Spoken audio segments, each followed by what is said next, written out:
একটু বুদ্ধি খাটালে আপনারাও আমার মতো একেবারেই বিনা টাকায় মুরগির খাবার তৈরি করতে পারবেন।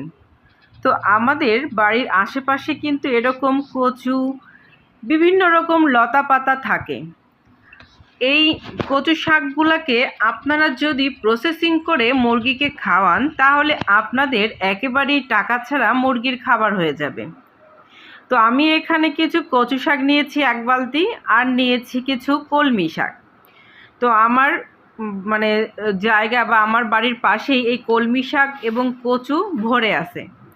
তো কচু শাক কতটা উপকারী মানুষের জন্য সেটা আমরা জানি।